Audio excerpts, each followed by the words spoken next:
বলে উমর সবে 40 জন মুসলিম। উমর বলছে ইয়া রাসূলুল্লাহ, যেহেতু ধর্মটা সত্য ধর্ম, চলেন কাবার কাছে গিয়ে আমরা এটা বলে দেব। একদিকে 20টা, দ্বিতীয় দিকে 20টা দাঁড়িয়েছে। একদিকে দাঁড়িয়েছে আমিরে হামজা, আর অপর দিকে আছে উমর ইবনুল খাত্তাব। চলতে লাগলো কাবা মুআজ্জামার দিকে। তাকবীর হচ্ছে, নারায়ে তাকবীর, নারায়ে রিসালাত। আরে বাবা রে, ইয়া রাসূলুল্লাহ ধ্বনি দেখেছেন? আরে দুই সাথীকে পাশে তে নিয়ে হাই, আরামে আছো নিঝুম নিরালায়। জোরে বলেন। একজন আবু বকর, দ্বিতীয় ওমর, পাশাপাশি নবী। দুই সাথীকে পাশে তে নিয়ে হায়, আরামে আছো নিঝুম নিরালায়। সারা দাও রাসূলুল্লাহ, ডাকে যে আশিক তোমার। সারা দাও রাসূলুল্লাহ, ডাকে যে আশিক তোমার। ইয়া রাসূলুল্লাহ,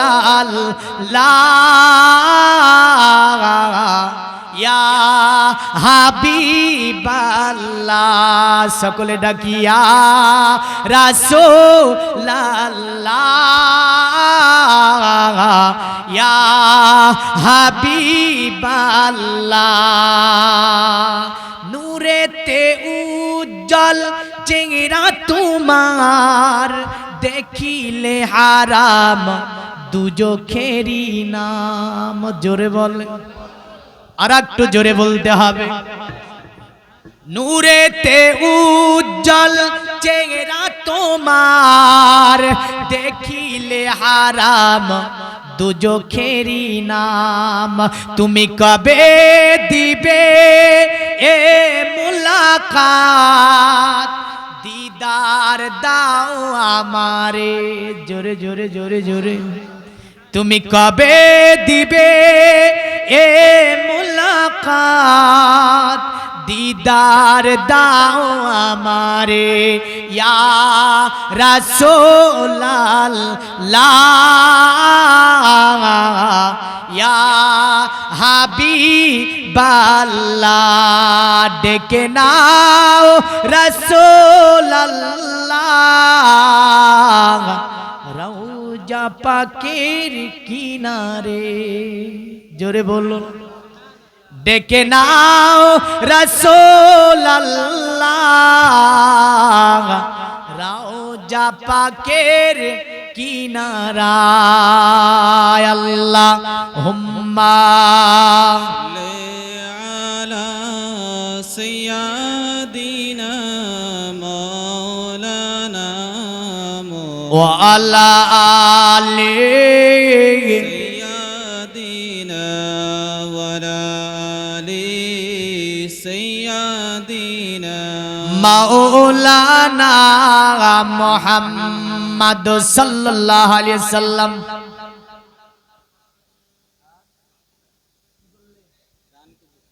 এই দেখেন কি নাম, ইমাম হোসেন। 500 টাকা বলছে আমি দেব মৌলভী সাহেব, পাক পাজাতনের নামে 500 টাকা আগামী বছরের জন্য। জিন্দাবাদ। আরে জোরে বলেন না জিন্দাবাদ। আল্লাহ ইমাম হোসেন ভাইয়ের দানকে আপনি কবুল ও মঞ্জুর করে নিয়ে উমারে ফারুকের আশিক হিসাবে আপনি কবুল করে নিন। আল্লাহ এমন করে হুসাইনের আশিক হিসাবে কবুল করুন। নারায়ে তাকবীর। কি নাম? আল্লাহু আকবার। এই দেখেন নজরুল ইসলাম বলে 100 টাকা দিলাম, 1000 টাকা আগামী বছরে দিয়ে দেব। নারায়ে রিসালাত। ইয়া রাসূলুল্লাহ। আরে জোরে বলেন না ইয়া রাসূলুল্লাহ। ইয়া রাসূলুল্লাহ। জজবা থাকা দরকার আছে না, প্রেম ভালোবাসা থাকা দরকার আছে। 1000 টাকা দিয়েছে, ভাইয়ের দানকে আল্লাহ কবুল ও মঞ্জুর করে নিয়ে আল্লাহ এটির জন্য তার পরিবার পরিজনে আপনি দ্বিগুণ বরকত দান করে দিন, আল্লাহুম্মা আমিন।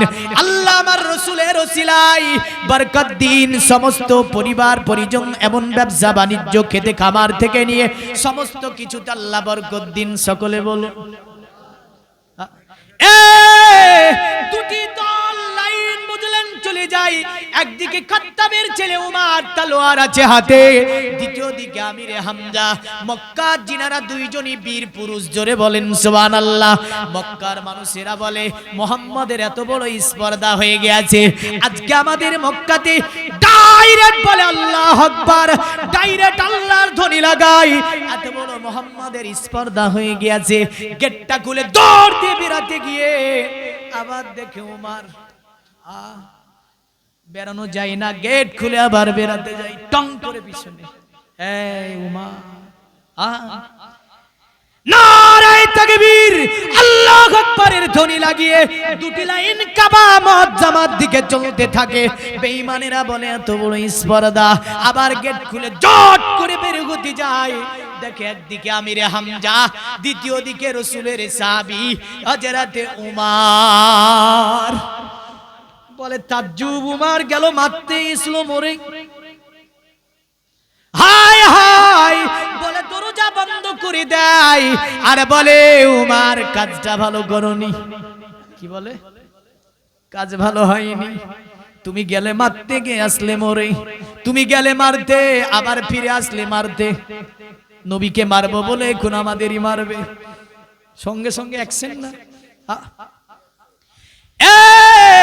পৃথিবীর মুমিন মুসলমান উমারকে দেখে ফিরিয়ে পালিয়ে যায়, আমার নবীজিকে নিয়ে কাবা মুআজ্জামার কাছে গিয়ে ইসলামের প্রথম খুতবা আপনার উমার ইবনুল খাত্তাব যেই দিন কলেমা পড়েছিল, ইসলামের প্রথম খুতবা কাবা মুআজ্জামার পাশে সেই দিনই দেওয়া হয়েছিল, জোরে বলেন সুবহানাল্লাহ। উমার বলে শোন, আমি খাত্তাবের ছেলে উমার কলেমা পড়েছি, অতএব আমি কলেমা পড়ে নিয়েছি। বেঈমান বেদিনের যুবকেরা চতুর্দিকে বসে আছে, কিন্তু উমারের জন্য সাহস নাই, এসে নবীজির প্রতি আক্রমণ করবে। একদিকে আমিরে হামজা, দ্বিতীয় দিকে দাঁড়িয়ে আছে উমার, মধ্যখানে আবু বকর দাঁড়িয়ে খুতবা দিতে শুরু করে দিল। খুতবার কাজ কমপ্লিট হয়ে গেল। আমার নবীকে উমার বলে, ইয়া রাসূলুল্লাহ যান, আপনি চলে যান, তবে আমি উমার, আমার ইসলাম কবুল আমি চুপ করে রাখবো না। পুরা মক্কা তো মক্কা, পুরা মক্কাতে আমি এলান করব যে আমি উমার কলেমা পড়ে ইসলাম ধর্ম গ্রহণ করেছি। সুবহানাল্লাহ। ইসলাম আর লুকিয়ে নাই, ইসলাম জাহির হয়েছে। তো কোথায় যাবে? প্রথমে দৌড় দিয়ে চলে যায় নিজের মামুর বাড়ি। কার বাড়ি? মামুর নাম কি? এই মামুর নাম কি বলেছি? আবুল হিকাম, মানে যাকে বলা হয় আবু জাহেল। জ্ঞানীর বাপ ছিল এক সময় মক্কাতে, নবীজিকে না মানার কারণে বলছে তুই জ্ঞানী কিসের? আর কোথাকার আজহারি ফাজহারি মাদানি সাদানি আদানি কি কি সব নাম দিয়ে আসছে, আর ফেসবুকে এইখানে ওখানে এসে কে বলছে আমার নবীকে নিয়ে আমার নবীর স্ত্রীকে বলছে বুড়া। নাউজুবিল্লাহ বলবেন না? আরে ইনি মুমিনদের মা, যাকে রাসূলুল্লাহ সবচেয়ে বেশি ভালোবেসেছে, মা খাদিজাতুল কুবরা রাদিয়াল্লাহু তাআলা আনহার জীবনী এসে যাবে আজকে নয়, তবে আলীর জীবনীর সঙ্গে মা খাদিজার জীবনী মিলিয়ে আছে। জোরে বলেন সুবহানাল্লাহ। সুবহানাল্লাহ। আলীকে লালন পালন করেছে মা খাদিজা, রাসূল। আর কোথাকার আজহারি এসে তালাক খাওয়া মহিলা বলে দিল। নাউজুবিল্লাহ বলবেন না? এই যুবক, তুই বলছিস যে অনেকগুলো কোয়ালিফিকেশন আছে, জামে আজহার থেকে পড়েছে, আর আমিও জামে আজহারে পড়তে পারি, তুই জানিস? বলে মৌলী সাহেব কেন? কেন? আরে জামে আজহারে বোর্ড, জামে আসফাকে রাজস্থান আমিও পড়েছি, কিন্তু হ্যাঁ তখন পারিবারিক দিক থেকে আমি যেতে পারিনি। 2 লক্ষ টাকা চেয়েছিল জামে আসফাকে আমার জন্য, 3 বার টেস্ট দিয়ে চান্স পেয়েছিলাম, তো 2 লক্ষ টাকা বাবা ওই সময় দিতে পেরেছিল না, বুঝলেন? যদি দিতে পারতো তা আমিও আজহারি হয়ে চলে আসতাম, কিন্তু যেতে পারি না, আসলে নসিবে নাই, নসিব ছিল না। এক কোথাকার আজহারি এসে বলে দিল নবীর শানে বেয়াদবি বলে অনেক কোয়ালিফিকেশন আছে। এই ইবলিসের চেয়ে বড় কোয়ালিফিকেশন ওয়ালা কেউ আছে নাকি? আরে ওর কোয়ালিফিকেশন কি ছিল, ডিগ্রি কি ছিল গো? হ্যাঁ, ওর তো ডিগ্রি ছিল মুআল্লিমুল মালাইকা, মানে ফেরেশতাদেরকে একসময় শিক্ষা দিত না। কিন্তু আল্লাহ বলছে তোর কিছু টিকবে না, কোনো ডিগ্রি থাকবে না। বিশ্ববাসীকে আমি এটা ডিগ্রি দেখে নয়, আদাব দেখে ডিগ্রি দেখে নয়, ভালোবাসা দেখে ডিগ্রি দেখে নয়, প্রেম দেখে কি হবে নবী আশিক চিনা যাবে। জোরে বলেন সুবহানাল্লাহ। যদি দেখা যায় দুনিয়ার ডিগ্রি অর্জন করেছে রাসূলের গুস্তাখ, তাহলে ও আবু জেহেলের দলে যাবে। আর যদি ডিগ্রি যদিও না থাকে, মোহাব্বত ভালোবাসা থাকে, ও আবু বকরের দলে চলে যাবে। জোরে বলেন সুবহানাল্লাহ। তাহলে বোঝা গেল ডিগ্রি কাজে লাগবে যদি নবীর হয়, আর যদি নবীর না হয় তা আল্লাহ বলছে ওই কুত্তার গলায় হীরার মালা, বুঝেন, কুত্তার গলায় হীরার মালা পরে দিলে যা হয়, ওই কুত্তার গলায় হীরার মালা পরানো, বুঝলেন, ওর কোনো দাম নাই। তো যাই হোক, আসি, খুতবা হয়ে গেল, এদিকে সাহাবীদেরকে পাঠিয়ে দিয়ে, যদিও আনাগোনা ঝামেলা ঝঞ্ঝট আসবে, একটা আনা আসবে না, 40 জন তো মুসলিম, তার মধ্যে এলান করে, বুঝলেন, কাবাতে গিয়ে খুতবা পড়িয়ে দেওয়া কি কম ব্যাপার? বক্তৃতা দেওয়া, হ্যাঁ। তো গিয়েছে কার কাছে? বলে চল দেখি আরবের নেতা, আরবের বড় পণ্ডিত, গিয়েছে আবু জাহেলের বাড়ি, গিয়ে দরজায় খটখট করে বাড়ি দেয়। বলে কে? বলে আমি তোমার ভাগিনা উমর। কি হয়েছে? বলে তুমি কি জানো না আমি উমর কলেমা পড়েছি। সুবহানাল্লাহ। গেটটা নাম শুনে খুলতে যাচ্ছিল আবু জেহেল, যখনই বলেছে আমি উমর কলেমা পড়েছি, ঝট করে গেটটাকে লাগিয়ে দিল। ভাগিনা বলছে মামা ভালো করলে না কাজটা, দরজা কেন মেরে দিলে তুমি? বলে উমর বাপদাদার ধর্মকে পরিত্যাগ করে দিয়ে তুমি গুমরাহ হয়ে গেছো। কে বলছে? আবু জেহেল উমরকে বলছে গুমরাহ হয়ে গেছে। তা আমাদেরকে ওই যে বদমাইশেরা বলে না, এরা গুমরাহ, মাজার পূজা করে, হ্যাঁ, কত বড় এরা মিথ্যাবাদী। যখন আর কিছু পাই না, জাতামাতা ইলজাম লাগায়। ইলজাম লাগানো ব্যক্তি কতটা খারাপ যদি বলেন, রাসূলুল্লাহ মুসলিমের হাদিসে বলছেন সাররুন নাস জাল ওয়াজহাইন, সমাজে সবচেয়ে নিকৃষ্টতম ব্যক্তি তারা যারা দ্বিমুখা শয়তান। কমিখা, দুই ধরনের, দুটো মুখ, দুই ধরনের কথা বলে এরা, এক বলে আরেক বলে, এক বলে আরেক বলে। এই নিকৃষ্ট সমাজে সবচেয়ে এদের স্থান হচ্ছে ফিদার কিলাসফাল, জাহান্নামের একদম অতি গহ্বরে, জাহান্নামের একদম নিম্নতরে তাদের স্থান। তাহলে বোঝা গেল কথা লাগানো যাবে, এই যাবে। আমরা যদি একটা কথা পাই, বুঝলেন, হ্যাঁ, গোটা দুনিয়া শুনে বলবো চায়ের দোকান। আর মা বোনদের মধ্যে তো বুঝলেন বলি দেবে যে বলতে মানা করেছিল বোন, বলে দিলাম তোমারে। ও আর একজনকে বলবে বলতে কিন্তু মানা, তাই সব জায়গাতে মানাই চলছে। ওকে বলছে তো বলছে বলতে মানা, ও আর একজনকে বলছে ভাই বোন বলতে মানা করেছি, তোমাকেই বলছি। ও আর একজনকে বলে বলতে মানা, সব জায়গাতেই বলতে মানা, অথচ গোটা দুনিয়া এলাম। হ্যাঁ, এমন কাজ করা যাবে? পৃথিবীর মুমিন মুসলমান বলে তুমি গুমরাহ হয়ে গিয়েছো। ওমর বলছে আমার মামা তুমি কি আমাকে কিছু বলবে না? আমি কলেমা পড়ে ইসলাম ধর্ম গ্রহণ করে নিয়েছি। বলে ওমর কাজটা ভালো করনি। বলছে তোমার কিছু বলার থাকলে আমাকে বলতে পারো। ওমর কে দেখে বলল এ ওমর তুমি কাজটা ভালো করনি। ওমর বলল মামা দরজা খুলে দাও, তোমার সম্মুখে সামনাসামনি বসে কিছু কথা বলবো। বলছে না আমি দরজা খুলে বলে তোমাকে বাড়িতে ঢুকতে দেব না, কারণ উমামের মেজাজ সম্পর্কে আবু জেহেলের জানা আছে, উমাজের রাগ সম্পর্কে আবু জেহেলের জানা আছে, উমারের আপনার ক্রোধ সম্পর্কে আবু জেহেলের জানা আছে। তাই বলে না, বাড়িতে ঢোকার অনুমতি তোমাকে আর দেব না, তোমার জন্য গেট আমি খুলবো না। তবে বললো এ মামা, তবে শোনো, নবীজির বিরুদ্ধে যে ষড়যন্ত্রণাগুলো করছো, আমি ওমর বেঁচে থাকতে নবীজির অতি কিঞ্চিত পরিমাণ ক্ষতি আমি ওমর হতে দেব না। বলে ভাগিনা, যদিও কলেমা পড়েছো, আমি তোমার মামা, মক্কাতে মক্কার নেতৃত্ব দিই, আমি মক্কার নেতা, তোমার কোনো ক্ষতি আমি চাই না। শোনো, তুমি যদিও কলেমা পড়ে নিয়েছো, এখনো ফিরবার সময় আছে, তুমি বুঝো না হয়তো, তাই কলেমা পড়েছো, তোমার প্রতি কারো আক্রমণ আমি হতে দেব না। এ উমার, তুমি একটু ভেবে চিন্তে দেখো, তবে নবীর জন্য কোনো চিন্তা তুমি নেবে না, মুহাম্মাদের জন্য তুমি কেন মার খাতে যাবে? বলছে আমার মামা, তোমার সাহায্য আমি উমার চাই না, তোমার কোনো আমান আমি উমার চাই না।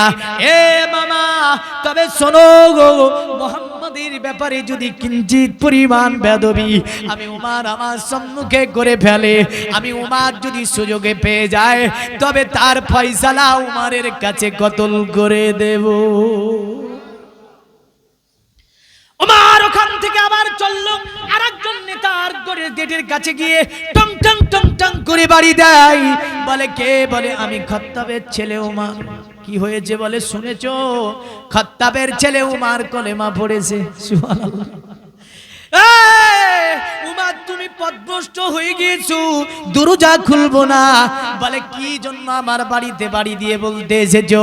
বলে আমি খাত্তাবের ছেলে উমার, এলান করছি মক্কার, তো তুমি একটা নেতৃত্ব দাও, তুমি তোমার পূজাদেরকে বলে দিও যে উমার, খাত্তাবের ছেলে উমার কলেমা পড়ে নিয়েছে। পৃথিবীর মুমিন মুসলমানেরা একজন বাড়িতে গিয়ে দরজায় খিটখিটানি যখনই মেরেছে। বলে কে? বলে আমি উমার। কি বলতে এসেছো? বলে শুনেছো, আমি খাত্তাবের ছেলে উমার কলেমা পড়েছি। উমারকে বলল, উমার, তুমি বাড়ি বাড়ি এমন করে বাড়ি দিয়ে কি বলতে যাও? বলে আমার প্রতি কেউ আক্রমণ কেন করে না? আমি উমার, আমাকে কেউ কেন বাধা দেয় না? নবীজি সাহাবীরা কলেমা পড়ার জন্য তাদেরকে লুকিয়ে থাকতে হয়, তাদেরকে কোথা না কোথায় বেড়াতে হয়, কিন্তু আমি উমার তো কলেমা পড়েছি, বাড়ির গেটে গেটে বাড়ি দিই, বলি কিন্তু আমাকে কেন তারা আক্রমণ করে না? বলে উমার, তোমার অতীব মামু হচ্ছে আবু জেহেল, যে মক্কা নেতৃত্ব দেয়, তার কথা ছাড়া তোমাকে কেউ আক্রমণ করবে না। বলে আমি আবু জেহেলের কোনো সাহায্য আমি চাই না। ওই ব্যক্তি বলল, উমার, তোমাকে একটা জায়গার নাম বলবো, যেটা কাবা মুআজ্জামার পাশে ওই যে ক্লাবটা দেখতে পাও না, ওই ক্লাবে গিয়ে তুমি এলান করে দাও, দেখবে পুরা মক্কা অটোমেটিক জেনে যাবে খাত্তাবের ছেলে কলেমা পড়ে গে ইসলাম ধর্ম গ্রহণ করেছে।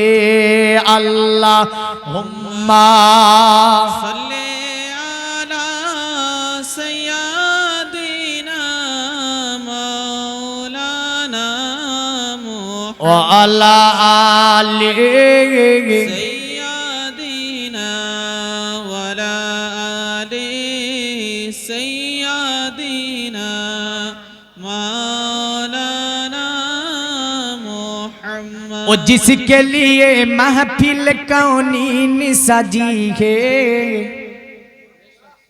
फिर दो से बरी जिसके वसीले से बनी है।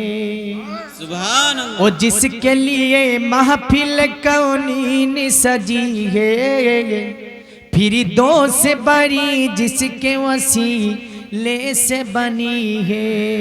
ओ हासिमे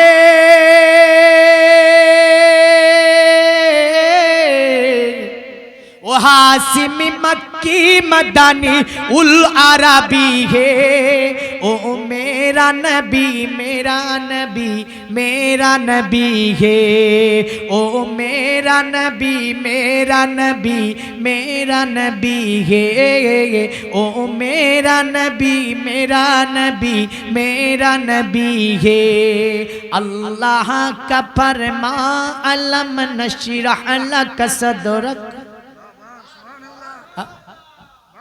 अल्लाह का फरमान अलम नशरह लक सदरक করিল বায়ান বাংলা মিলিয়ে দিয়েছি নাকি না দুটো কবিতা আছে আল্লাহর ফরমান আলম নশরহ লাক সদরক করিল বায়ান দেখো কোরআন ওয়া রাফানা লাক যিকরক সুবহানাল্লাহ আল্লাহর ফরমান আলম নশরহ লাক সদরক করিল বায়ান দেখো কোরআন ওয়া রাফানা লাক যিকরক ও রাসূলে আরবী ও রাসূলে আরবী মানব দরদি শাফাআত শাফিনা ও নূরে নবী নূরে নবী নূরে মদিনা ও নূরে নবী নূরে নবী নূরে মদিনা ও নূরে নবী নূরে মদিনা ও নূরে নবী নূরে নবী নূরে মদিনা জোরে বলেন সুবহানাল্লাহ পৃথিবীর মুমিন মুসলমান এবার আমি খুলাফায়ে রাশিদিনকে নিয়ে দুটি কথা আলোচনা করে দিই কারণ জীবনী অতি লম্বা জীবনী আপনাকে মক্কার ইসলাম ইতিহাস আপনার যা ছিল ইসলাম কবুলের বিষয়টি আলোকপাত করলাম এবার আমি আসি আল্লাহর নবীর সাহাবীদের বিষয়ে 622 খ্রিস্টাব্দ থেকে নিয়ে 632 খ্রিস্টাব্দ পর্যন্ত এই যে সময়টাকে বলা হয় আপনার ইসলামী যুগ কি যুগ এর আগে যে যুগটা ছিল কার নাম কি প্রাক ইসলামী যুগ প্রাক ইসলামী যুগ 622 থেকে নিয়ে 632 খ্রিস্টাব্দ পর্যন্ত বলা হয় ইসলামী যুগ ইসলামী যুগের পরে হয় খোলাফায়ে রাশিদিনের যুগ শুরু 632 খ্রিস্টাব্দে আবু বকর খেলাফতে আরোহণ করেন 632 খ্রিস্টাব্দ থেকে মাত্র 2 বছর 6 মাস মোটামুটি 5 মাস আপনার 13 দিন মতো তিনি খেলাফত চালালেন মানে 2 বছর মানে 634 খ্রিস্টাব্দে আবু বকর জামাদুল আখির মাসে এক জামাদুল উলা মাসে ঠান্ডার মৌসুমে মায়েশা হাদিসটা বর্ণনা করতে গিয়ে বলেছেন আল্লাহ আমার পিতা আবু বকর ঠান্ডা মৌসুমে গোসল করলো গোসল করে আমার পিতাকে ঠান্ডা লেগে গেল যখনই ঠান্ডা লেগে যাওয়া আমার পিতা 15 দিন পর্যন্ত বিছানায় যেন তিনি অসুখগ্রস্ত হয়ে পড়ে রইলেন ওই সময় যেন তিনি আপনার বলল আয়েশা এ আয়েশা উমারকে ডাকিয়ে পাঠাও উমারকে ডেকে পাঠানো হলো উমারকে বললে উমার আমি আবু বকর তো নামাজ পড়াতে যেতে পারি না এ উমার এই নবীর মসজিদের দায়িত্বখানা আমি পেয়েছিলাম খোলাফায়ে রাশিদিনের দায়িত্বটা আমাদেরকে অপরমণ করেছিল এ উমার আমি আবু বকর বলছি তুমি মসজিদে নববীর নামাজে পড়িয়ে দেবে সুবহানাল্লাহ এই জায়গায় ইঙ্গিত মিলে আমার নবীজি যখন আপনার বিছানায় আমার নবীজি যখন ছিলেন মসজিদে নববীতে নবী যখন আসতে পারলেন না ওই সময় নবী আবু বকরকে ডেকে বলেছিল আবু বকর যাও তুমি নামাজ পড়িয়ে দাও উমার আপনার আমরা এই থেকে ইঙ্গিত পাওয়া যায় প্রথম খলিফা হবে আবু বকর আর আবু বকরের এখান থেকে ইঙ্গিত পাওয়া যায় যে আবু বকরের পরে খলিফা হবে উমার 15 দিন পর্যন্ত তিনি যেতে পারলেন না জামাদুল ওলার অর্ধেক অংশ বুঝলেন ওই সময় একদিন বলছে আয়েশা এ আয়েশা নবীর সাহাবী আব্দুর রহমান বিন আউফ যায়েদ ইবনে সাবিত হযরতে জুবাইর এদেরকে একটু বলে পাঠাও যখন এসে গেল তাদেরকে বলল, শোনো, আমি যদি চলে যাই তোমাদের এই জায়গায় একজনকে যদি নিয়োগ করে দিই তোমরা কি মেনে নিতে পারবে? তারা বলল, এ নবীর খলিফা, এ আবু বকর, আপনি নবীজির দুই জগতের সাথী, আপনাকে নবীজি নামাজ পড়ানোর জন্য অনুমতি দিয়েছিল, আপনি ওমরকে নামাজের জন্য অনুমতি দিয়েছেন, বলুন আপনি কাকে বলতে চান? বললে নবীর বিশিষ্ট সাহাবীরা, শোনো, যদি তোমাদের এই জায়গাটায় উমর ইবনুল খাত্তাবকে আমি দেখে যাই তোমাদের কি কোনো আপত্তি রয়েছে? যে মাজমাতে হযরত আলীকে দেখা গিয়েছিল না, হযরত আলীকে ডাক করলেন, তিনি বললেন, আলী গো, তুমি নবী পাকের জামাতা, তোমাকে নবীজি বলে জানা মদিনাতুল ইলমে ওয়া আলিউন বাবুহা, আমি নবীজি হচ্ছে জ্ঞানের শহর, ওই শহরের দরজা হচ্ছে আমার জামাতা হযরত আলী, তবে আমি আবু বকর আলী, যদি আমি ওমরকে এই জায়গাটায় নিয়োগ করে দিই তোমাদের অসুবিধা আছে? বলল, আমিরুল মুমিনিন, আপনি যতই রাজি হবেন আলীকে তাতে রাজি পাবেন, কারণ নবীজিকে আমি বলতে শুনেছি, আবু বকর আমার জগতের সাথী, আবু বকর আমার পরে জগতের সাথী। আপনার সকলের সম্মতিক্রমে আবু বকর খোলাফায়ে রাশিদিনের মধ্যে উমরকে তিনি ইঙ্গিত করে বলে দিলেন, আমি চলে যাবার পরে উমরকে তোমরা খলিফা মেনে নেবে। জোরে বলেন সুবহানাল্লাহ। খেলাফতে আরোহণ করে মুসলিম জাহানের দ্বিতীয় খলিফা পৃথিবীকে চমকিয়ে দিয়েছেন, বুঝলেন? ইসলামের ইতিহাসকে উজ্জ্বল নক্ষত্র জায়গায় যিনি পৌঁছে দিয়েছেন, ইসলামের ইতিহাসকে যিনি আকাশ চুম্বিত করে রেখেছেন, তিনি ছিলেন মুসলিম জাহানের দ্বিতীয় খলিফা, যার নাম হচ্ছে হযরতে উমর ফারুক আযম। नारे तकबीर, नारे रिसालत, नारे रिसालत। দ্বিতীয় সাহাবী হযরত উমর ফারুক জিন্দাবাদ, দ্বিতীয় সাহাবী হযরত উমর ফারুক।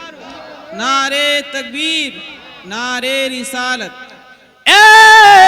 পৃথিবীর মুমিন মুসলমান, তবে মনে রাখবেন, এই মুসলিম জাহানের দ্বিতীয় খলিফা উমর ফারুক আযম শুধু ইসলামের ইতিহাসকে আকাশ চম্বিত করেনি। আপনি বলেন না কেন পঞ্চায়েত, বলেন না কেন বিডিও অফিস, বলেন না কেন এসডি অফিস, এমন করে থানা কোর্ট কাচারি থেকে নিয়ে যত দপ্তরগুলো দেখতে পাবেন, step by step, step by step যত দপ্তরগুলো দেখতে পাবেন, এমন করে পৃথিবীর জমিনে আপনার এই যে জমি বন্টন প্রক্রিয়া থেকে নিয়ে যা কিছু আপনার সমস্ত ইস্যুগুলো যিনি বের করেছিলেন পৃথিবীর জমিনে, তিনি ছিলেন মুসলিম জাহানের দ্বিতীয় খলিফা আমিরুল মুমিনিন উমর ফারুক আযম। বিজ্ঞানী কলিক তথ্য আপনার বিজ্ঞান গবেষণা করতে গিয়ে তাজ্জব হয়েছে যে আল্লাহ পাক উমরকে এত ব্রেন দান করেছিল। ঐতিহাসিকরা বলছে উমর ফারুক আযম ইন্তেকাল করে যাওয়াতে পৃথিবীর জমিন থেকে অর্ধেক জ্ঞান যেন আসমানে চলে গিয়েছে। ইনি ইন্তেকালে পৃথিবীর অর্ধেক জ্ঞান চলে গিয়েছে। জমি বন্টন প্রক্রিয়া চালু করেছে পৃথিবীতে যিনি প্রথম, তিনি ছিলেন ওমর। জোরে বলেন। অফিস আদালতের যে স্টেপ, পঞ্চায়েত, এসডিও, বিডিও, এমন করে আপনার ছোট বাবু, বড় বাবু, মেজো বাবু, শেষে বাবু, আপনার প্রশাসনিক আপনার লেভেলিং গুলি যিনি তৈরি করেছিলেন পৃথিবীর জমিনে আপনার কিসে খেলাফত কালে, তিনি ছিলেন উমর ফারুক আযম।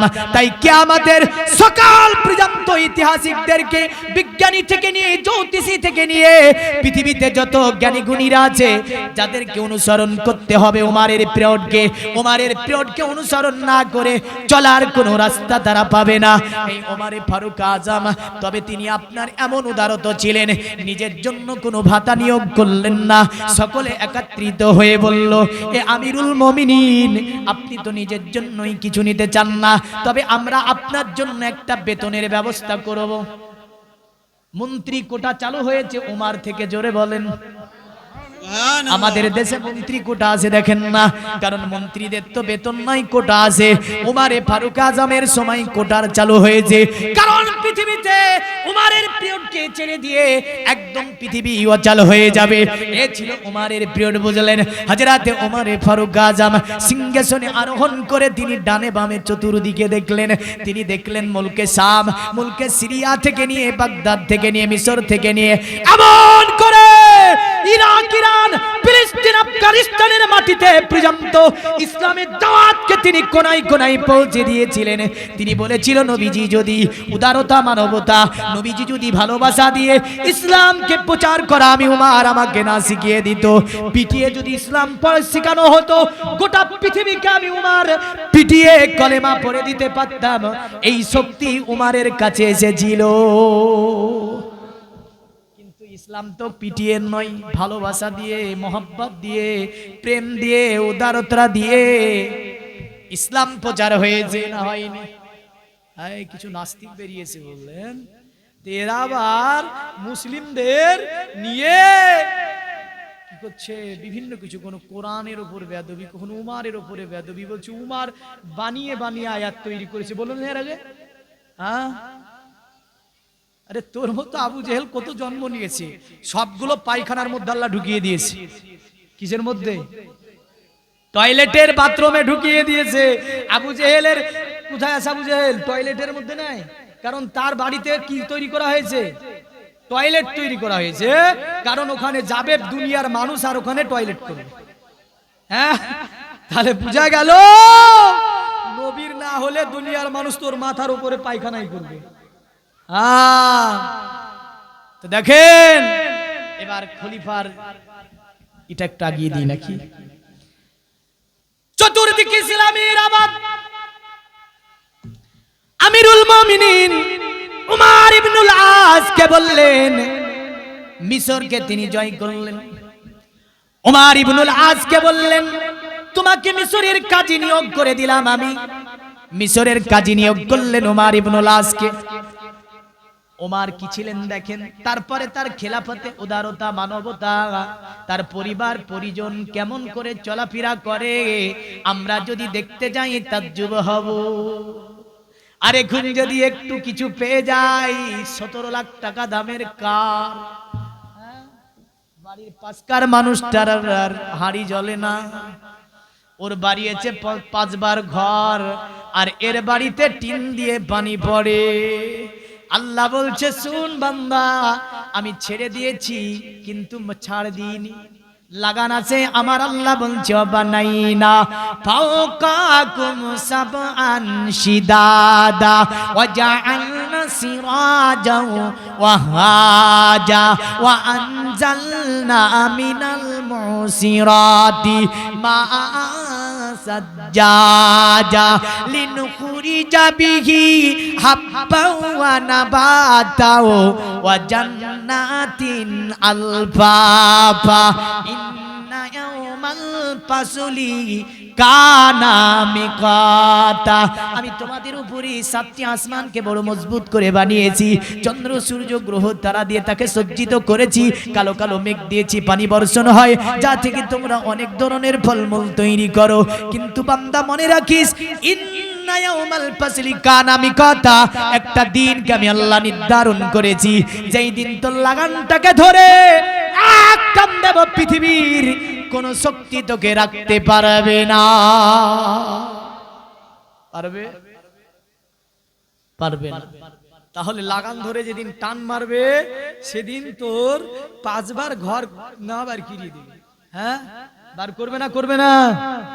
হ্যাঁ, উমর ইবনুল আসকে বললেন, শোনো, মানুষের প্রতি দয়াদ্র হবে, মানুষের প্রতি হেদায়েতের বার্তা দেবে, কোরআন হাদিস দিয়ে ফয়সালা করবে, অন্যায় অবিচার জুলুম করিবে না।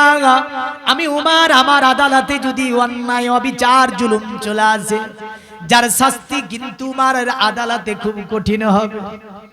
উমর ইবনুল আস বললেন, আমিরুল মুমিনিন যেমনটা বললেন তেমনটাই মিশরের সরজমিনে আমি যাবার পরে আমি ইসলামকে কায়েম করব। উমর ইবনুল আস সেখানকার গভর্নর হয়ে গেলেন মিশরে তিনি বিচার চালান, বিচার কার্য তিনি আদালত চালান।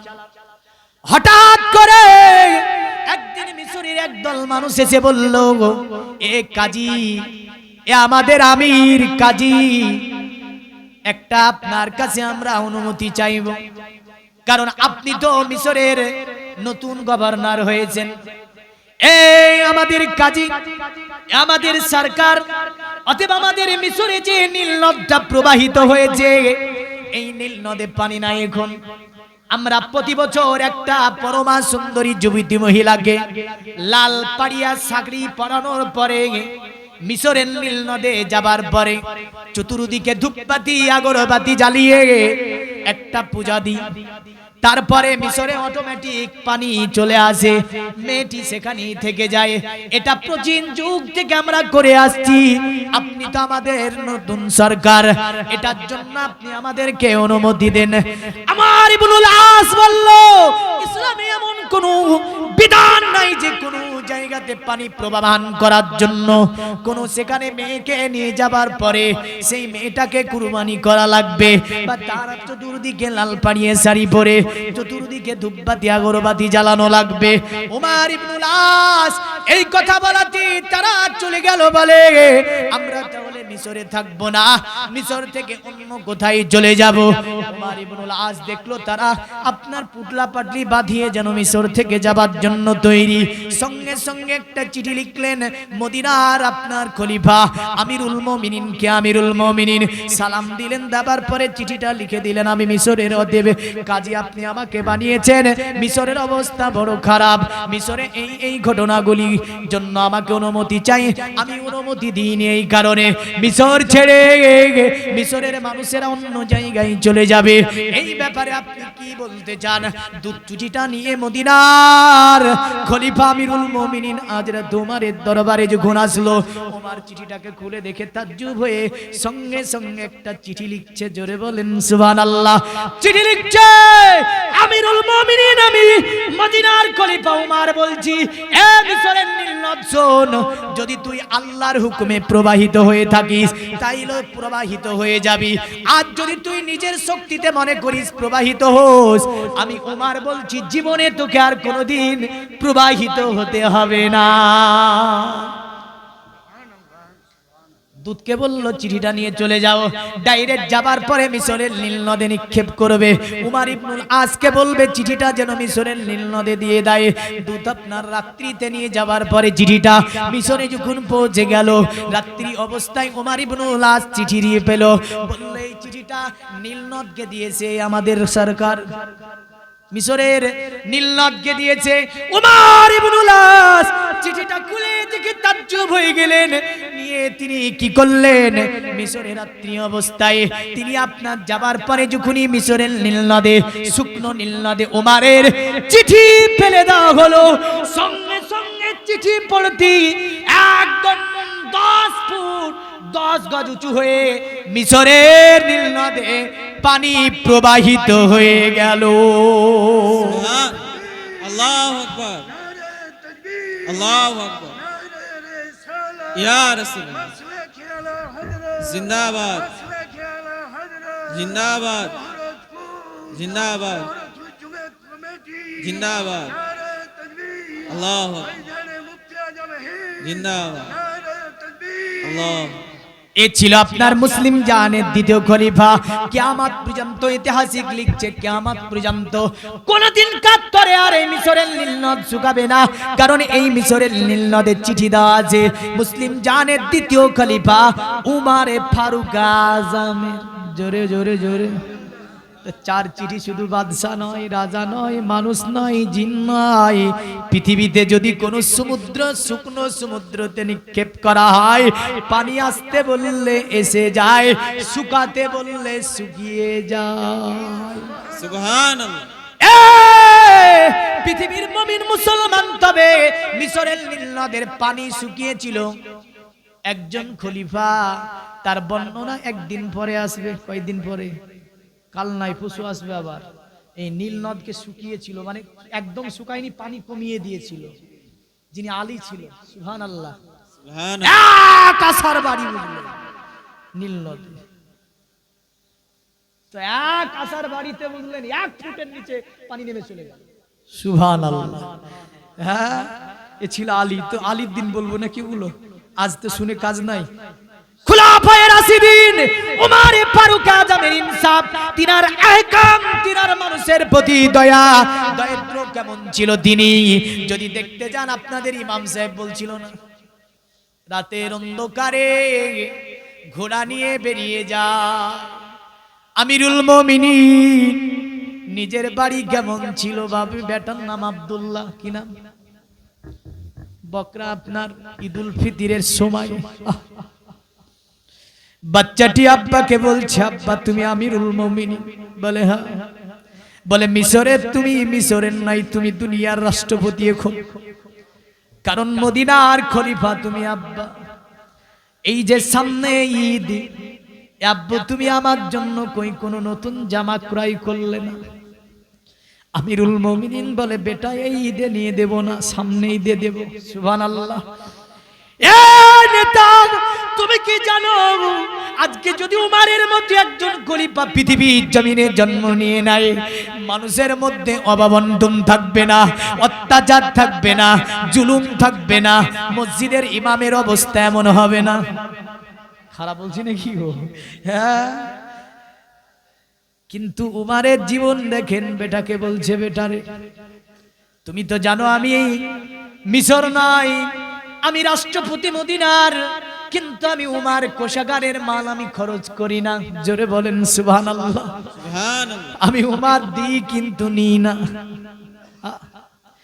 বেটা আব্দুল্লাহকে কোলে নিয়ে বলছে, আমার ছেলে এবছরে যে নাজামাটি আছে ওটা দিয়ে ঈদ পড়তে হবে রে বেটা, এবার আমি তোমার জন্য নতুন পোশাক ক্রয় করব না। এ ছিল মিশরের আপনার রাষ্ট্রপতি, এ ছিল মদিনার রাষ্ট্রপতি, মুসলিমে আপনার মদিনার দ্বিতীয় খলিফা। রাতের অন্ধকারে শুনেছেন ওই মহিলার ঘটনা, তবে নতুন ঘটনা আপনাকে দিয়ে যাব ইনশাআল্লাহ। ঘোড়ার পৃষ্ঠে চড়ে আসিম রাদিয়াল্লাহু তাআলা আনহুকে নিলেন, নার পরে মিশরের গনি গনি গুটি গুটি গুটি গুটি গুটি গুটি করে আমিরুল মুমিনিন চলছে। ডানে কান বামে কান, কোনো আওয়াজ আসছে কি দেখি তো। হঠাৎ করে একটা বাড়ির মধ্য থেকে আওয়াজ বেরিয়ে আসছে, বাপ বেটি মায়ে যেন ঝামেলা করছে। বাপ বেটিকে বলছে, বেটি আজকে যা রাত্রিতে করব আমাদের আমিরুল মুমিনিন উমার দেখতে পাবে না। আসিমকে বলছে, আসিম দাঁড়াও। দাঁড়িয়ে গেল কান লাগিয়ে। বিটি কি বলছে, আব্বা যদি আমিরুল মুমিনিন দেখতে না পায়, মদিনার রাষ্ট্রপতি আমাদের আমির, মদিনার আমিরুল মুমিনিন ওমর বলেছে, কেউ যদি দুগ্ধ বিক্রয় করতে যায় দুগ্ধে যাতে পানি না মিশাই। জোরে সুবহানাল্লাহ। আমাদের দিকে অনেকে দুগ্ধ দহনের আগে 1 লিটার মিশিয়ে নিয়েছে, আছে না নাই? মানে বালতিতে দহন করবে 1 লিটার মিশিয়ে নিয়েছে। মদিনাতে আপনার ওই ব্যক্তিটা কি করেছে, উটের দুগ্ধ দহন করেছে। যা উটের দুগ্ধ দহন করেছে, বলছে এটা যদি বিক্রয় করি সকাল বেলায় মদিনার বাজারে, তাহলে চাল ডাল যা নিয়ে আসবো আমার পরিবারে মেনটেন করতে পারবো না। এ বেটি একটু পানি মিশিয়ে দিলে বেশি হয়ে যাবে দুগ্ধ। আগের জামানাতে তো আপনার মাপা বা যন্ত্র কিছুই, আপনার চেকআপের মেশিন নাই। তাই বেটি বলছে, না আব্বা, দুগ্ধে পানি মিশিয়ে বিক্রয় করতে আমিরুল মুমিনিন নিষেধ করেছে, দুগ্ধে পানি মিশানো যাবে না। বাপ বলছে, আমিরুল মুমিনিন কি দেখতে আসবে? পৃথিবীর মুমিন মুসলমান আপনার কি করছে, আমিরুল মুমিনিন কি দেখতে আসবে? বেটি বলছে, না আব্বা, এটা মহান পাপ, এটা মহান গুনাহ হবে। আমিরুল মুমিনিন পাশে দাঁড়িয়ে শুনছে। সঙ্গে সঙ্গে আসিমকে বললে, আসিম বাড়িটা ঠিক করে রাখো, কারণ আমি সকাল বেলায় এই বাড়িতে তোমাকে পাঠিয়ে দেব। আসিম রাদিয়াল্লাহু তাআলা আনহু চলে গেলেন সকাল বেলাতে, আসিমকে পাঠিয়ে দিয়েছে, বুঝলেন? আসার পরে ডাক করলো, আসিম রাদিয়াল্লাহু তাআলা আনহু তাকে নিয়ে মদিনার খলিফার দরবারে আদালতে হাজির করে দিল। ওমর বলছে, কি ব্যাপার, তুমি রাত্রিতে কন্যার সঙ্গে কেন এমন করে ঝামেলা করছিলে? বলে, হুজুর আপনি কি করে জানলেন? ওমর বলল, আমি জানি, তুমি সত্য করে বলো কি বিপদ তোমার বাড়িতে? বলছে, আমিরুল মুমিনিন আমার বাড়িতে যে 3টি মানুষ যা উটে দুগ্ধ দহন করেছি মদিনার বাজারে বিক্রয় করলে তা দিয়ে 3 জনের রোজগার অতএব 3 জনের রিজিকও মিলবে না, যার কারণে আমার কন্যা বলছিল রুজির মালিক আল্লাহ, অতএব এই কখনোই মানুষকে ধোঁকা দেওয়া যাবে না, মানুষকে কখনোই ফাঁকি দেওয়া যাবে না।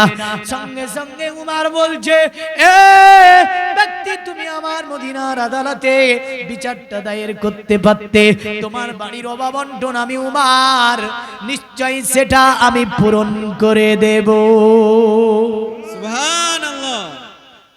একটু দরুদে পাক আল্লাহুম্মা সাল্লি আলা সাইয়্যিদিনা মাওলানা মুহাম্মদ ওয়া আলা আলি সাইয়্যিদিনা ওয়া আলা আলি সাইয়্যিদিনা মাওলানা মুহাম্মদ। এ দুনিয়ার মানুষ সঙ্গে সঙ্গে বলছে, শোনো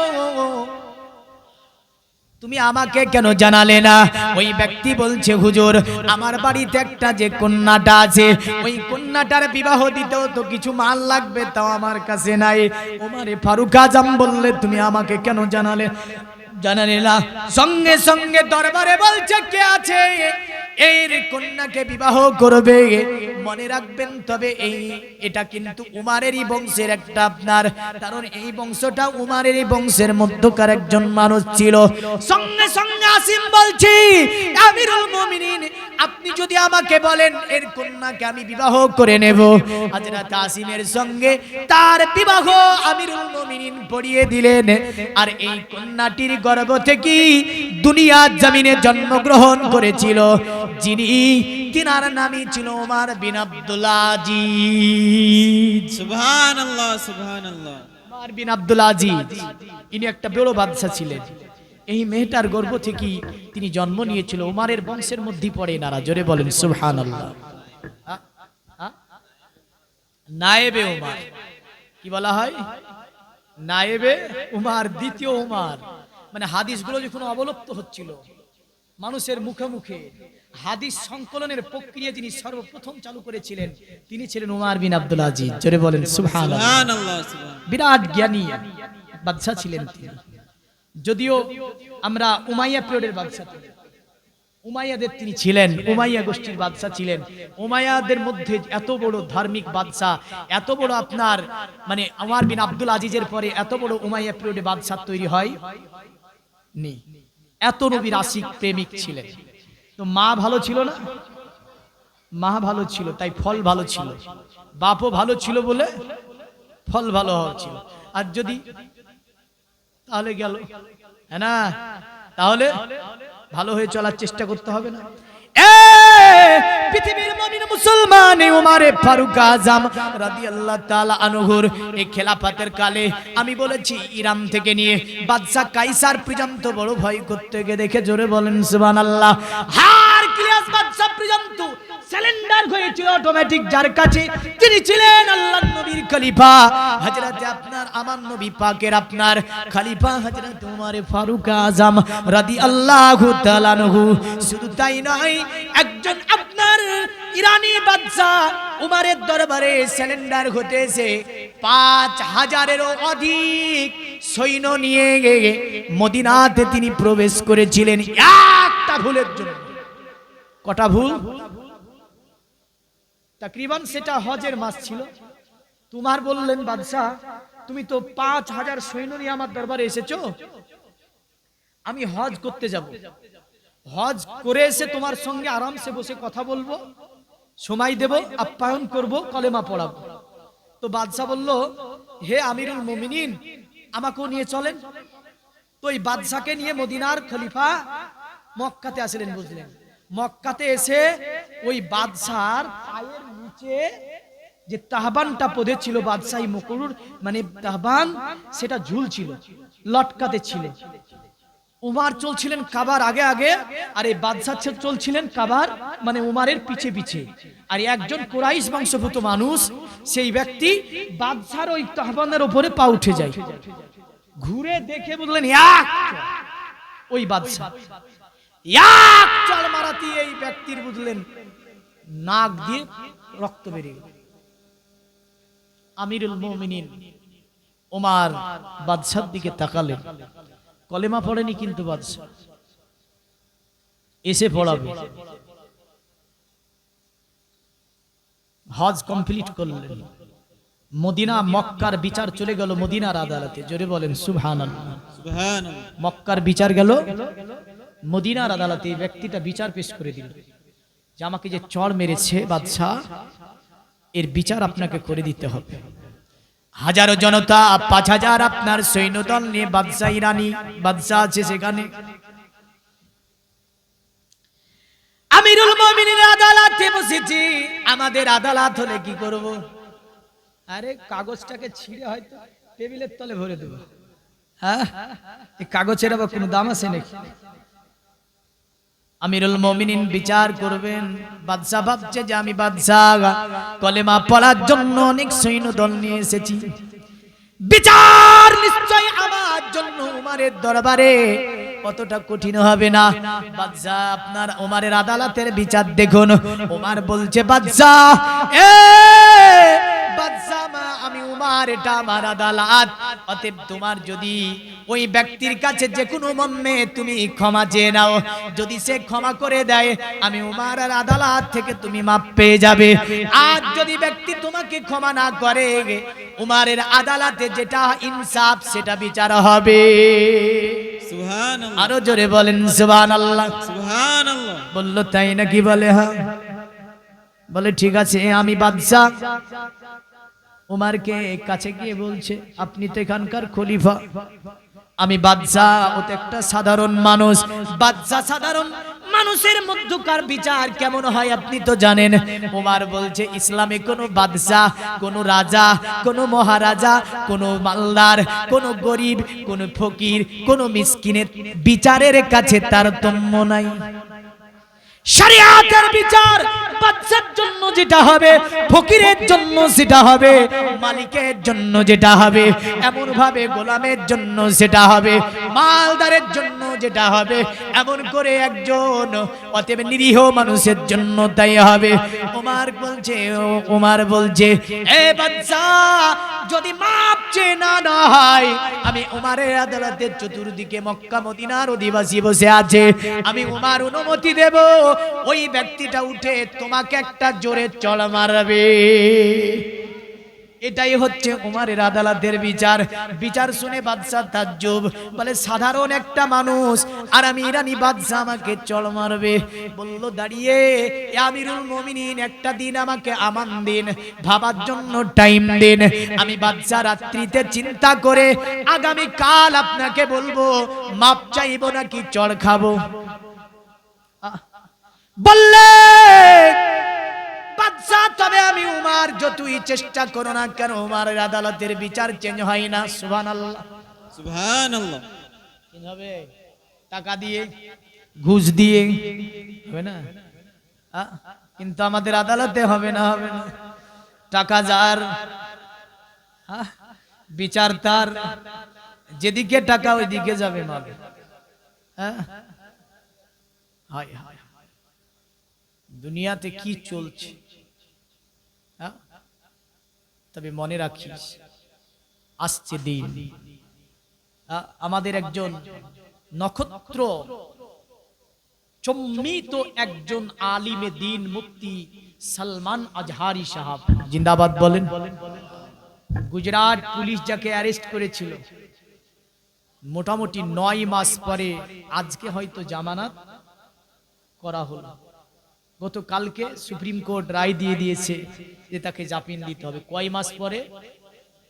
9 মাস পরে। কিসের জন্য অ্যারেস্ট? একটা কথার জন্য। কিসের জন্য? একটা কথার জন্য। बोले आज कुत्तों की रात चल रहा है, आइंदा हमारा आएगा। কুত্তার রাজত্ব বলার কারণে নাকি সেন্টিমেন্টে লেগে গেছে বলে। কুত্তার খাবারগুলো খাস তখন লাগে না, গরিবের টাকাগুলো মেরে খাস তখন লাগে না, ওই টাকা তো কুত্তা খেতেও লজ্জা করে, গরিবের মাল, তখন লজ্জা লাগে না? আর বলেছে তাতে দোষ হয়ে গিয়েছে। আরে এর চেয়ে বড় বড় কথা আমাদেরকে বলছে, আদালতে দাঁড়িয়ে কোনো বিচার নাই আছে। তবে মনে রাখিস উমার আদালতের কিছুটা হলেও একদিন পৃথিবীতে কায়েম হবে। জোরে বলে সুবহানাল্লাহ।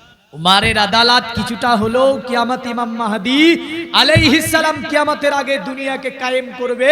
রাসূলুল্লাহ বলছে যতদিন পর্যন্ত কিয়ামত কায়েম করা হবে না, যতদিন পাঁচজন বাদশা সমগ্র পৃথিবী ব্যাপী রাজত্ব না করবে, দুইজন হবে বেঈমান, তিনজন হবে মুসলিম, তার মধ্যে দুইজন বেঈমান, একজন হচ্ছে বাদশা নমরুদ, দ্বিতীয়জন বাদশা বখতে নাসার, দুইজনই অতিবাহিত হয়েছে। দ্বিতীয় আরেকজন আপনার আমাদের ধার্মিক বাদশা যিনি সুলাইমান আলাইহিস সালাম, যার বর্ণনা পবিত্র কোরআন সূরা নামাল 19 পারার মধ্যে, আর একজন বাদশা জুলকারনাইন, যার বর্ণনা 15 এবং 16 পারা সূরা আল কাহাফের মধ্যে। আল্লাহ বলছে আসআলুনাকা আন জিলকারনাইন কুল সাআতলু আলাইকুম মিনহু যিকরা।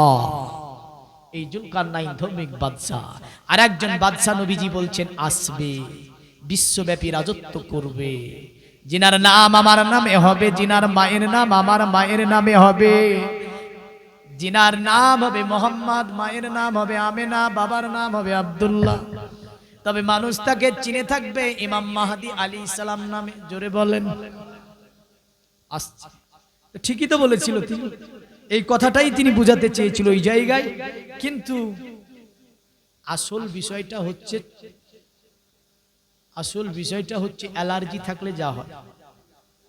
অ্যালার্জি তো অন্য জায়গাতেই ছিল, হ্যাঁ অ্যালার্জি অন্য জায়গাতেই ছিল, একটু ধুলো লেগেছে নাকি চুলকানি বেশি বেড়েছে, তো দেখছে কে ভরে দেয়।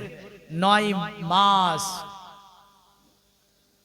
একজন আলিমে দ্বীন আহলে সুন্নাত ওয়াল জামাতের উজ্জ্বল নক্ষত্র, আল্লাহ পাক তাকে হেফাজত করে দ্বীন ইসলামের খিদমতের তৌফিক দেয়। সকলে বলুন আল্লাহুম্মা আমিন। এই খবরটা দিলাম কারণ এর জন্য আমরা শোকাহত মর্মাহত ছিলাম যে তিনি জেলে থাকাতে ভাবছেন যে আমাদের সঙ্গে আপনাদের এখানে এসেছেন, আসেনি? মালদাতে এসেছে একবার মুফতি সালমান আজহারি সাহেব, চা চলে এসেছে একবার। হ্যাঁ, তো যাই হোক, দেখেন তিনি ছাড় পেয়ে গিয়ে জামানাত হয়েছে। আল্লাহ হেফাজত করে এই রকম জালিমদের হাত থেকে সকল দুনিয়ার আহলে সুন্নাত ওয়াল জামাতের আলিমদেরকে আল্লাহ হেফাজত করে। সকলে বলুন আল্লাহুম্মা। বাদশা রাত্রিতে আমার লেলো, এই বাদশা রাত্রিতে ভাবছি সকাল বেলায় মাপ চাইতে হবে, নতুবা আমাকে চড় খেতে হবে। রাত্রিতে আপনার লোকায়িত ভাবে এই বাদশা আপনার প্রজাদেরকে নিয়ে পালিয়ে গেল। এ ছিল উমারের আদালত। এবার আপনাকে আমি একটা কথা ছোট্ট করে টাচ করে দেই, তবে আমার উমারে ফারুক আজম রাদিয়াল্লাহু তাআলা আনহু, তিনাকে শহীদ করা হয়েছে আপনার কি ওয়ালিদ বিন মুগিরা বিন সোবার গোলাম, মজিসি গোলাম ছিল, মাজুসি গোলাম, যার নাম ছিল আপনার কি আবু লুলু, চাক্কি তৈরি করা কাজ করত, 4 দিরহাম করে দিত মুগিরা বিন সোবা। মুগিরার গোলাম একদিন উমারের আদালতে বিচার পেশ করলো, আমিরুল মুমিনিন আমার মনিব আমাকে কাজ করার জন্য মাত্র 4 দিরহাম করে টাকা দেয়। আমিরুল মুমিনিন বলল এটাই তো যথেষ্ট আছে তোমার জন্য, যা কাজ করো তার জন্য। এই কথাতে কিন্তু সে রাগ করেছিল, আর সেই দিনই আপনার কি করেছিল, সেই দিনই মারার জন্য একটা আপনার প্রতিশ্রুতি নিয়েছিল, বুঝলেন? একটা চাক্কি তৈরি করেছিল ওমরকে মারার জন্য, মানে তলোয়ার তৈরি করে তাতে বিষ মিশ্রণ করেছিল। মসজিদে নববী, খুব ছোট্ট করে বলছি কারণ সময় হয়ে গেছে, বুঝলেন? বহু বলে ফেলেছি, 11:30 পার হয়ে গেল, 11:30 বেজে গেল। তো দেখেন চাক্কি আপনার তলোয়ার তৈরি করে রেখে দিয়েছে, মারবে কাকে? উমারে ফারুক আজম। দুনিয়ার মুমিন মুসলমান মসজিদে নববীতে উমারে ফারুক আজম যেই দিন তিনি শহীদ করে যাবেন, রাত্রিতে আপনার মুয়াজ্জিন গিয়ে যখনই আজান পড়েছে, আসসালাতু খায়রুম মিনান নাওম,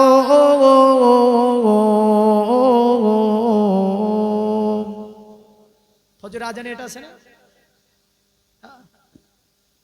উমারে ফারুক আজম তাহাজ্জুদের নামাজ পড়ে বাড়িতে তাসবিহ তাহলিল করছিলেন। হযরত উমারে ফারুক আজম বাড়ি থেকে বের হলেন, মানুষদেরকে ডাকতে ডাকতে মসজিদে নববীর দিকে অগ্রসর হলেন। অগ্রসর হয়ে তিনি মুসাল্লার উপর চলে গেলেন। এই আবু লুলু আপনার সে যাবার পরে মসজিদের পেছন কাতারে 5 কাতারে দাঁড়িয়েছিল, বুঝলেন? এই বদমাইশটা 5 কাতারে দাঁড়িয়েছিল, কিন্তু তলোয়ার সঙ্গে নিয়ে গিয়েছে। পুরো ইরাদা করেছে আজকে আমি কি করব, ওমরকে আজকে আমি কতল করে দেব। পৃথিবীর মুমিন মুসলমান, উমর যখনই নামাজ পড়াতেন তার একটা দিক ছিল কি জানেন? তিনি আপনার ডানে তাকাতেন, বামে তাকাতেন, আর একটা আওয়াজ দিতেন, কাতার সোজা করে নাও, কাতার সোজা করে নাও। এটা উমর যখনই নামাজ পড়াতেন এটা তিনি বলতেন যে কাতার সোজা করে নাও, কাতার সোজা করে নাও। তো তিনি এই কথা বলছিলেন বলে নামাজে যখনই দাঁড়াবেন এই ব্যক্তিটা লাফ দিয়ে 4-5 নাম্বার কাতার থেকে প্রথম কাতারে চলে গিয়েছে, নামাজ শুরু করতে যাবে। ইতিমধ্যে একটা নয়, দুটি নয়, 7টি তলোয়ার মেরেছিল আল্লাহর নবীর খলিফা উমারে ফারুক আজমকে পেছন থেকে মারা হয়েছিল, বুঝলেন? তবে আপনার সাহাবীরা তাকে আপনার কি করে রদ করতে গিয়েছিল। হযরত উমারকে বাঁচাতে গিয়ে আরো 6 থেকে 7 জনের ইন্তেকাল হয়েছিল। হযরত আব্দুর রহমান বিন আউফ ছোট্ট করে সূরা দিয়ে নামাজে ফজর তিনি কমপ্লিট করলেন। ওমরকে বাড়ি নিয়ে চলে যাওয়া হলো। হযরত উমারের কাছে আব্দুর রহমান বিন আউফ চলে গেলেন। সেখানে যাবার পরে বসে আছেন উমর, তার ছেলে আব্দুল্লাহকে ডাকলো। আব্দুল্লাহকে ডেকে বলছে, আব্দুল্লাহ আমি বাঁচবো না, আব্দুল্লাহ আমি বাঁচবো না, তোমাকে একটা জায়গায় পাঠাবো। এখানে অনেক ঘটনা আছে, দুগ্ধ দেওয়া হলো তো ওই ছিদ্র দিয়ে বেরিয়ে গেল, সব ছেড়ে দিচ্ছি আমি, কারণ একটু জায়গাখানে শোনাচ্ছি। বললে আব্দুল্লাহ আয়েশাতুল হুমায়রার কাছে তুমি একটু যাও। আব্দুল্লাহ বলল, আব্বা কেন আয়েশার কাছে যাব? বলে আব্দুল্লাহ আয়েশাকে গিয়ে বলো আমি উমর আয়েশার হুজরাতে একটু জায়গা চাই। যদি মা আয়েশা অনুমতি দেয় আমাকে এসে তাড়াতাড়ি বলো। আব্দুল্লাহ রাত্রিতে দৌড় দিয়ে মা আয়েশার দরজায় খিটখিটানি দিল। বলে কেমন আব্দুল্লাহ? বলে বাবা কেমন আছে? বলে ভালো নাই। আব্দুল্লাহ বলছে আয়েশাকে, মা আয়েশা আমার পিতা আপনার কাছে পাঠিয়েছে বড় অনুনয় বিনয় করে। মায়েশা বলল কিসের জন্য পাঠিয়েছে? বলে মা আয়েশা আমার পিতা আপনার হুজরায়ে মুবারাকে রাসূলুল্লাহর পাশে, মানে আবু বকরের পাশে যে জায়গাটা আছে ওই জায়গাটা কি আমার পিতা উমরকে একটু আপনি দান করবে। মায়েশা দুটি চোখ দিয়ে পানি বয়ে গেল। আমিরুল মুমিনিন চেয়েছে, আমি আয়েশা তো জায়গাটা আমার জন্য রেখে দিয়েছিলাম, কারণ আমি আয়েশা মনে করেছিলাম আমি চলে যাবার পরে জীবনভর রাসূলুল্লাহ যেখানে আছে, আমার পিতা যেখানে আছে, আমি আয়েশা সেই জায়গাটায় আমি সারাটি জীবন আরাম করব। কিন্তু মদিনার খলিফা আমিরুল মুমিনিন জায়গাটির জন্য যেহেতু আহ্বান করেছে, আমি আয়েশা আমার জায়গাটি আমি তাকে দিয়ে দিলাম। সুবহানাল্লাহ। মায়েশার চোখ দিয়ে যদিও পানি বয়েছিল, কারণ তিনার মনের একটা আশা ছিল যে আমি রাসূলুল্লাহ আমার পিতার পাশেই থাকব। কিন্তু আমিরুল মুমিনিন করজোরে চাইয়েছে জায়গা, তাই তিনি বললেন যাও, আমি আমার জায়গাটি উমরকে দিয়ে দিলাম। আব্দুল্লাহ দৌড় দিয়ে যে যাচ্ছে, উমর দেখে বলছে বেটা কি বলেছে? বলে গো আমার পিতা ওই জায়গাটা তো মায়েশা নিজের জন্য রেখেছিল। মদিনার খলিফা আমিরুল মুমিনিন যেহেতু চেয়েছে, মায়েশা বলেছে আমি আমিরুল মুমিনিনকে কেমন করে আমি দেব না বলে অপমান করতে পারি। আমি আয়েশা জায়গাটি আমিরুল মুমিনিন উমরকে দিয়ে দিলাম। আল্লাহুম্মা সাল্লি আলা মাওলানা মুহাম্মদ ওয়া আলা আলিহি সাইয়্যিদিনা ওয়া আলা আলি সাইয়্যিদিনা মাওলানা মুহাম্মদ সাল্লাল্লাহু আলা মুহাম্মাদিন সাল্লাল্লাহু মুহাম্মদ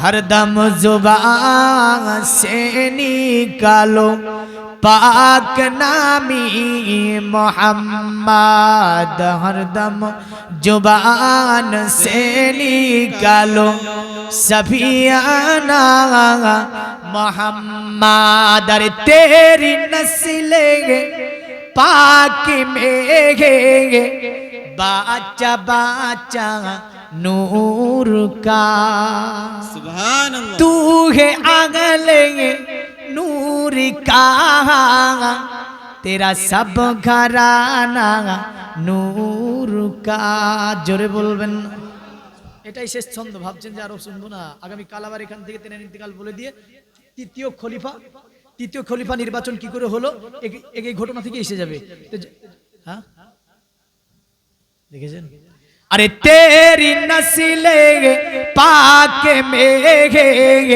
बाचा बाचा नूर का तू ये आहले नूर का तेरा सब घराना नूर का आ गए सरकार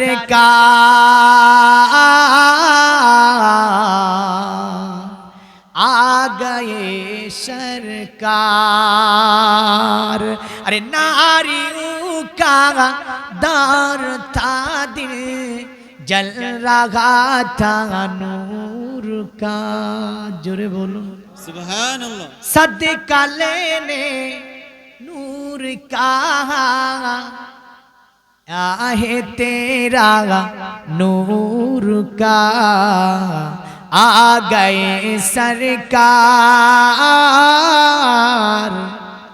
आ गए सरकार পৃথিবীর মুমিন মুসলমান হযরত আব্দুল্লাহর কথা শুনে পিতা উমর বড় খুশি হয়ে গেলেন তিনি আপনার বলছেন নবীর সাহাবীরা আব্দুর রহমান বিন আউফ হযরত জুবাইর তালহা হযরত উমর ইবনুল আপনারাস এমন করে 6 জন ব্যক্তিকে ডাকলেন কয়জন বললাম আমি তোমাদের মধ্যে কাউকে খলিফা নিয়োগ করলাম না আলীকেও তিনি ডাকলেন ডেকে বললেন কাউকে আমি তোমাদের মধ্যে খলিফা নিয়োগ করলাম না এই মদিনার খেলাফতের দায়িত্ব 6 জনের উপরে অর্পণ করলাম তোমাদের 6 জনের মধ্য থেকে তোমরা মদিনার বিশিষ্ট ব্যক্তিদেরকে নিয়ে বসে তোমাদের 6 জনের মধ্য থেকে যে কোনো একজনকে খলিফা বানিয়ে নেবে সুবহানাল্লাহ কারণ তিনি এখানে একটি কনফিউশনের মধ্যে মানে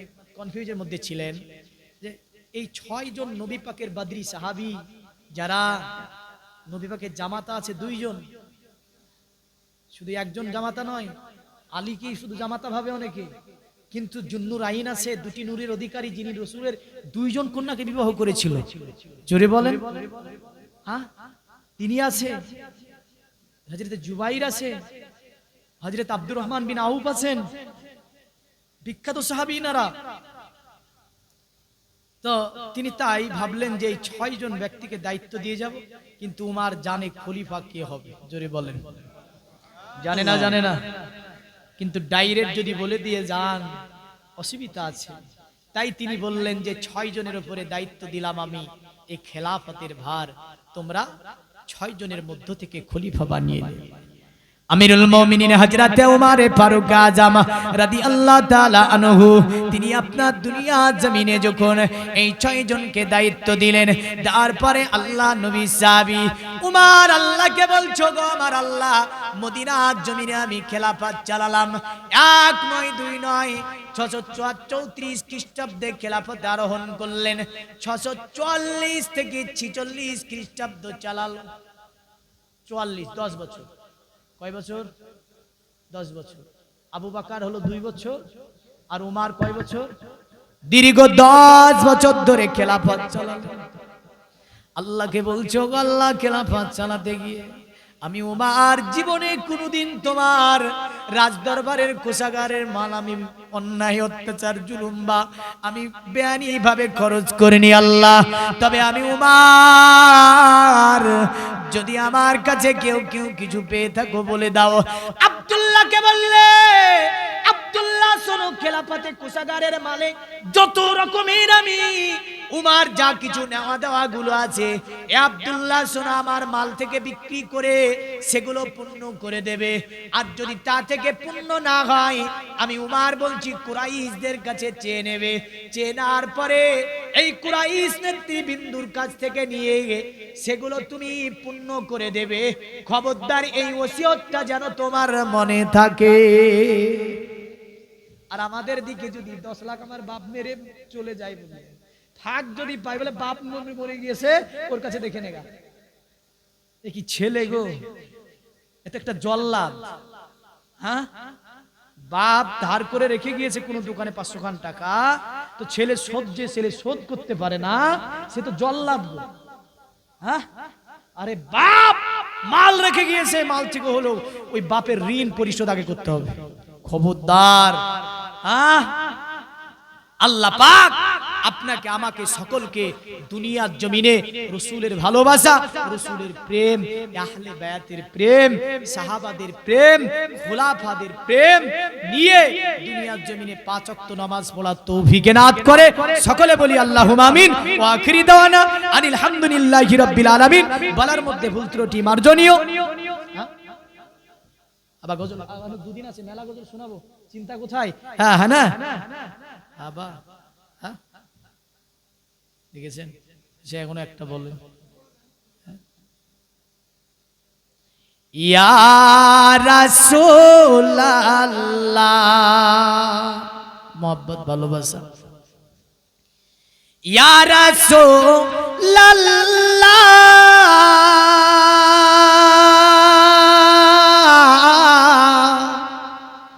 ইয়া হাবিবাল্লাহ,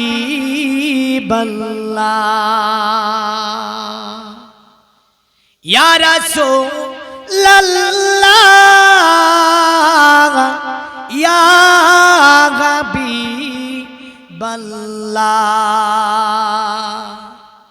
জীবনে পাবো কি তোমার দিদার, ইয়া রাসূলুল্লাহ। এ আশায় রয়েছি আমি গুনহগার, ইয়া রাসূলুল্লাহ। জোরে বলি সুবহানাল্লাহ। আরে যেদিকে তাকাই আমি তোমার মতো দয়ার নবী দেখিতে না পাই। আরে যেদিকে তাকাই আমি তোমার মতো দয়ার নবী দেখিতে না পাই। জানি যে তুমি রহমতে ভান্ডার, ইয়া রাসূলুল্লাহ। জানি যে তুমি রহমতে ভান্ডার, ইয়া রাসূলুল্লাহ। জোরে বলি সুবহানাল্লাহ। মহান আল্লাহ নবীর শান নিয়ে আমাদেরকে চলার তৌফিক দান করে। সকলে বলি আল্লাহুম্মা আমিন। আমার দয়ার নবীকে এবার দাঁড়িয়ে সালাম দেওয়া হবে, সকলে দাঁড়িয়ে যায়। নবী